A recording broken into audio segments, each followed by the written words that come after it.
Di sebuah desa terpencil yang terjepit di antara lereng Gunung Lawu dan hutan jati yang rimbun, hiduplah seorang pria bernama Ki Sastro.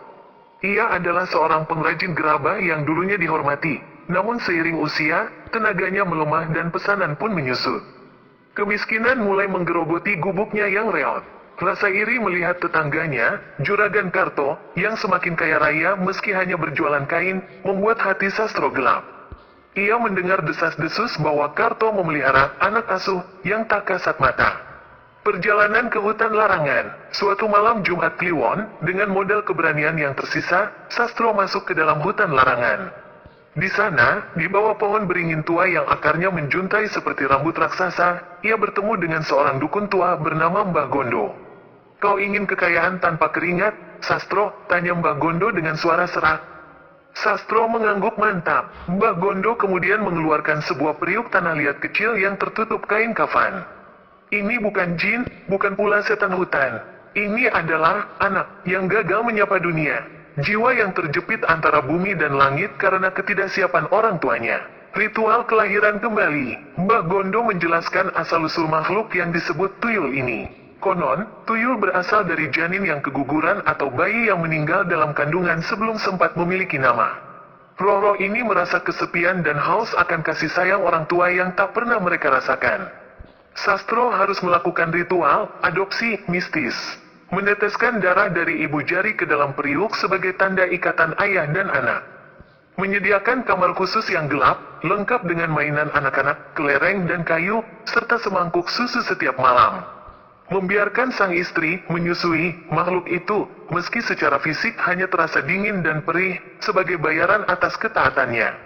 Kekayaan yang berdarah. Dalam waktu singkat, hidup Sastro berubah. Setiap pagi, ia menemukan tumpukan uang kertas dan koin emas di bawah bantalnya. Tetangganya heran, dari mana uang itu berasal padahal gerabah Sastro tak ada yang membeli.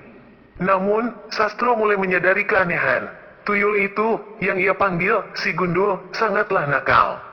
Jika Sastro lupa membelikan mainan baru, perabotan rumah akan hancur berantakan. Lebih ngeri lagi, si Gundul mulai menuntut lebih. Ia tidak lagi puas dengan susu, ia menginginkan nyawa dari hewan ternak di desa itu untuk diserap energinya. Puncak teror. Suatu malam, Sastro terbangun dan melihat sesosok makhluk kecil, berkulit pucat keabu-abuan, dengan kepala botak yang besar dan mata yang bulat hitam pekat tanpa putih mata. Makhluk itu sedang duduk di dada istrinya, tampak sedang menyusu. Namun, wajah istrinya pucat pasi, tubuhnya semakin kurus seperti tulang yang dibalut kulit.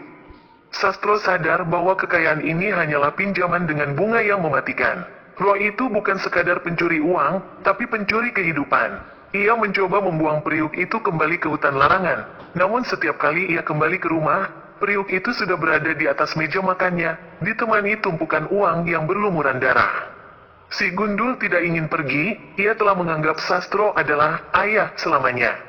Akhir yang tragis. Kisah Sastro berakhir saat warga desa menggerebek rumahnya setelah kehilangan banyak uang dan ternak. Mereka menemukan Sastro sedang berbicara sendiri di pojok ruangan, menimang-nimang udara kosong sambil tertawa histeris. Istrinya telah tiada, menyisakan jasad yang kering. Hingga saat ini, penduduk desa percaya bahwa jika kamu mendengar suara kelereng dimainkan di tengah malam atau menemukan uangmu hilang secara misterius, itu adalah sisa-sisa anak yang ditinggalkan Sastro, mencari orang tua asuh baru yang cukup serakah untuk menukar jiwanya dengan kepingan emas.